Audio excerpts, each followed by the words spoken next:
رتبہ میرا جدا اکبر کی لاش پر جا شبیر جا رہے تھے، اٹھتے تھے بیٹھتے تھے اور لڑکھڑا رہے تھے، منظر بھی میری آنکھوں میں پھر رہا ہے، میں خاک کربلا رتبہ میرا جدا ہے،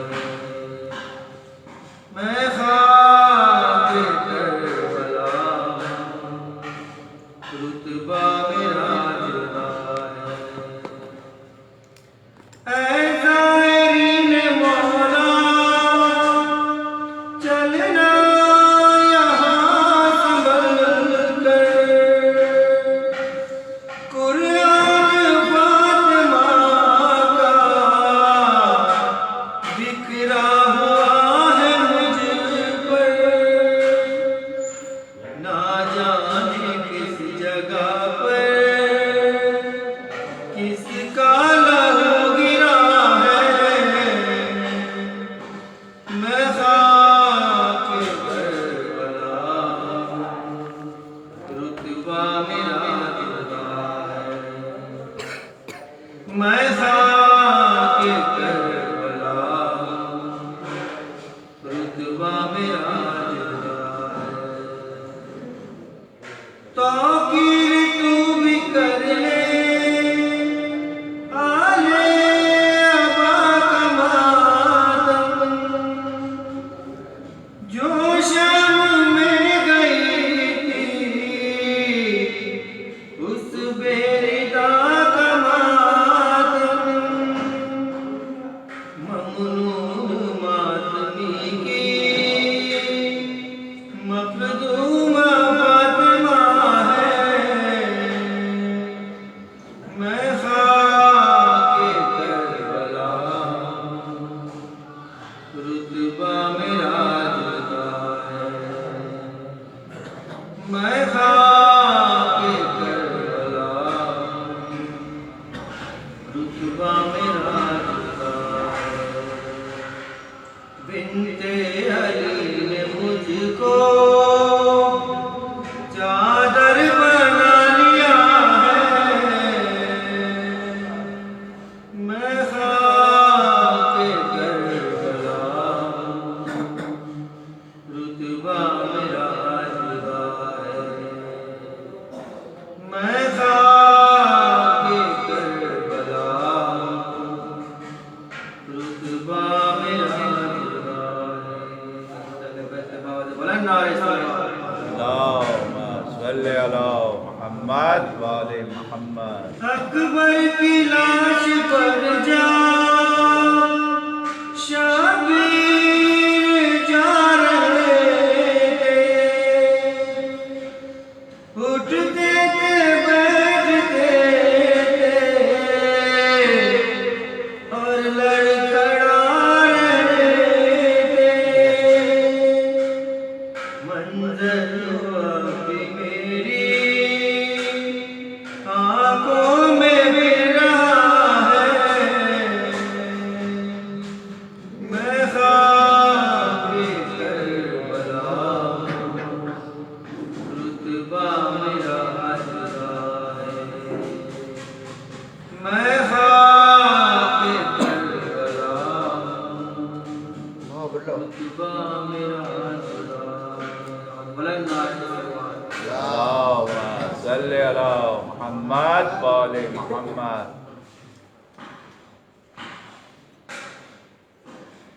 اکیلے بیٹھے ہوئے ہائے قبر زہرا پر، جگر کو تام ہوئے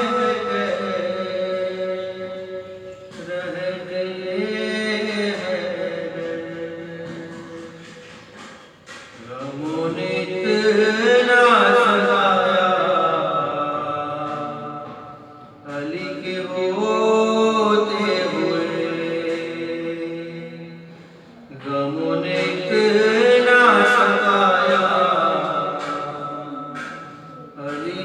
ہوتے ہوئے تڑپ کے مر گئی زہرا تڑپ کے مر گئی زہرا علی کے ہوتے ہوئے ہموں نے اتنا ستایا علی کے ہوتے ہوئے سکون ملا نہیں بابا کے بعد ایک بھی دن جہاں میں آنے سے پہلے ہی مر گئے محسن ہوا تھا پہلو شکستہ ہوا تھا پہلو شکستہ علی کے ہوتے ہوئے غموں نے اتنا ستایا علی کے ہوتے ہوئے گرا کے در کو ستمگر نے پسلیاں توڑی جو ہاتھ رکھ لیا پہلو پہ انگلیاں توڑی در بطول جلایا در بطول جلایا علی کے ہوتے ہوئے غموں نے اتنا ستایا علی کے ہوتے ہوئے فقط یہ 4 ہی گھنٹوں میں ہو گیا تھا سر سفید بال ہوئے اور جھک گئی کمر فقط یہ 4 ہی گھنٹوں میں ہو گیا تھا سر سفید بال ہوئے اور جھک گئی کمر ضعیفہ ہو گئی زہرا ضعیفہ ہو گئی زہرا علی کے ہوتے ہوئے غموں نے اتنا ستایا علی کے ہوتے ہوئے محمد صلی اللہ علیہ وسلم اللہم صلی علی محمد بر محمد وآل محمد آواز بلند صلوات اللہم صلی علی